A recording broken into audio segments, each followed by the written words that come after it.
Welcome into college football now. I am your host, Tom Downey, here to take a look at South Carolina firing Will Muschamp and some potential replacements for the next Gamecocks head coach. As you might have heard by now, South Carolina has dumped Muschamp in the middle of his fifth season, and it comes at a hefty cost, a $13 million buyout, which, oh, by the way, doesn't include the cost of some extra assistance as well. In the interim, Mike Bobo will serve as the interim head coach here for South Carolina. It's a bit of a disappointing end to the tenure of Will Muschamp in South Carolina. Things did start pretty darn well for Muschamp and for the Gamecocks. He got off to a pretty decent start, a 9-win season in 2017 and just his second year as the head coach, and it seemed like things were heading in the correct direction. But the past 3 years, this is not the type of trend you ever want out of your head coach. 7-6, 4-8, 2-5. And despite the hefty buyout and a down year in terms of revenue across college football, South Carolina didn't want to risk it. They decided to move on from Muschamp in the middle of that fifth season.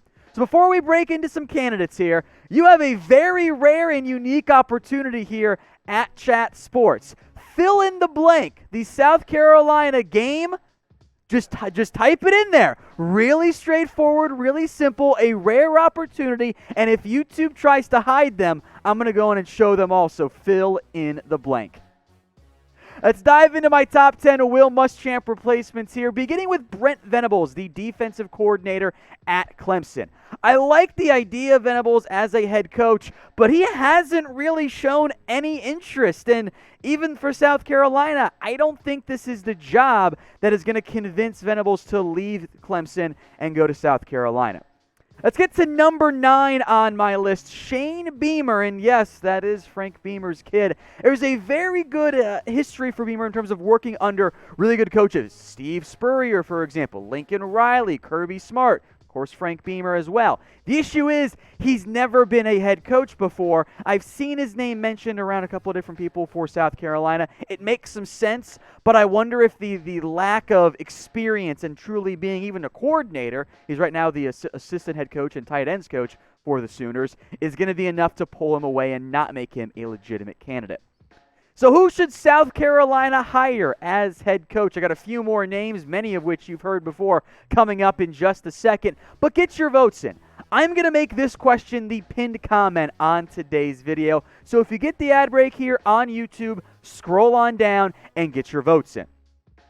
Let's go to another Clemson coordinator, this time on the offensive side of the football, Tony Elliott. Look, he spent a very long time with Clemson, as a lot of those assistant coaches tend to do. I think it makes sense. I think he could be a good target and probably a more gettable target for South Carolina compared to Brent Venables. There's been interest in Elliott before. He's never made the jump. It might be too big of a jump from being OC at Clemson to South Carolina head coach, but I do think that would be the type of job to pull him away from the Tigers, and you hurt a rival in the process. That doesn't hurt at all either.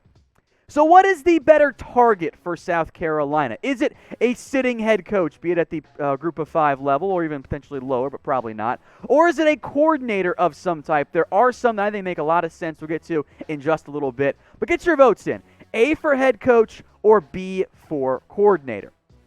A head coach candidate here, our first one, Will Healy of Charlotte. Look, I know he's only 9-9 at Charlotte, but he got him to a bowl game last year. This is the former FCS Coach of the Year back when he was with Austin Peay. He has proven himself to be a successful program builder. And I think South Carolina could use a little bit of program building right now. So Will Healy is not the sexiest name by any stretch of the imagination, but he does make some sense having a proven track record of developing and building a good thing at smaller programs. He didn't stick around at that Austin Peay job, and Charlotte has only been there for a year and a half, so maybe they're still looking for a little bit more experience. And we hope everyone out there is staying safe and we can stop canceling SEC games. Get yourself a college football face covering. 30% off at chatsports.com/CFBmask. So South Carolina fans, there are a lot of face masks available for you. And if you're a non-South Carolina fan watching this video, hey, They got them for all the major college football programs. They have individual masks, 3-packs, a whole bunch of variety, different schemes and color fonts. It's awesome. There's so much variety. So check the comments, check the description. I put that link in there. It is chatsports.com/CFB masks.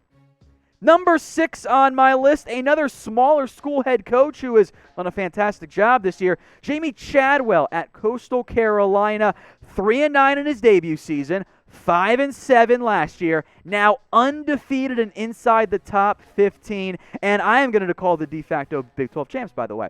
Look, I've been very impressed by Chadwell's job. I think that the hype I've seen around him, the way he builds his program is important. I think he's done a very good job. Is it a big leap? It absolutely is, but I do think it makes some sense if South Carolina is willing to go to one of those smaller program head coaches. Now, it is hot board season right now with a bunch of coaches getting fired, and will be getting fired as we move along. It's also college football playoff rankings season as well. And every time the CFB rankings come out, we're going to break it down for you guys as the committee sends it to us. So if you want those updates, hit that big red button and subscribe today. Let's go to number 5 on my list. That is Jeff Monken, the head coach at Army. And if you're going, wait, why is the Army head coach a candidate for the South Carolina job? Well, the president of South Carolina, Robert Caslen, came from West Point. There is some familiarity there, and who you know does matter in coaching searches. And you know what? Monken's done a great job. I mean, outside of 2019, which really wasn't his best year, an 11-win season, a 10-win season, then 6-2 this year at Army. I mean, that's damn impressive. That is not an easy program to win at. Very different change in terms of level of competition, but I think there will be some interest there from the Gamecocks. Let's go to Hugh Freeze at number 4. Look, there's really not much doubting the job that Hugh Freeze can do as a head coach. He did a great job at Ole Miss, and he has Liberty undefeated this year. The problem is the baggage off the field, all of that type of stuff there. That's a potential red flag for Hugh Freeze at Liberty. Someone is going to give him another chance, probably at the SEC or similar level. Maybe it's the ACC too. But what would you guys do? Would you give Hugh Freeze another chance at being a major program college head coach? Type 1 for yes or type in 0 for no. Now, I mentioned some coordinators early. Here's a fun one.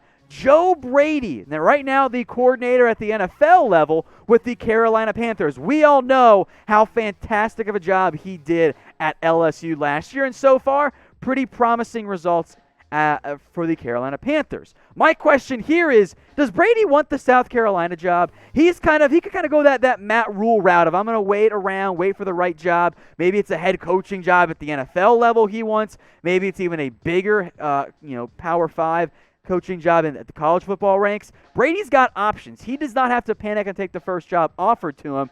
I think South Carolina should have interest. I'm not convinced this is the job Brady wants. And a part of that is I'm not sure how attractive this South Carolina head coaching job is right now. So I want you guys to rate it for me. Use a scale of 1 to 10. 1 being you think it is a terrible job and no coach should take it whatsoever. 10 being it's actually the best job in the SEC. I'm just being a hater. Get your votes in. Rate the job on a scale of 1 to 10. Let's talk Sark after dark now. Look, I've made fun of Steve Sarkisian in the past, but you know what? The job he's done at Alabama, and I know there's great talent, whatever, it's actually been fantastic. He has done a great job with Tua, with Mac Jones as well. I think it is time for Steve Sarkisian, as bad as the USC tenure ended, to get another shot as a head coach. Now, he does come from the Nick Saban school of coaches who can't coach good and willing to do other stuff good too, which hasn't always been the most successful program. But I think if you're South Carolina, you explore Sark, because who doesn't want Sark after dark back in college football? But at number 1, Billy Napier, the head coach of Louisiana, the Ragin' Cajuns. He's 41 years old, and there are a lot of ties to the region, and I think he's a really good fit for South Carolina.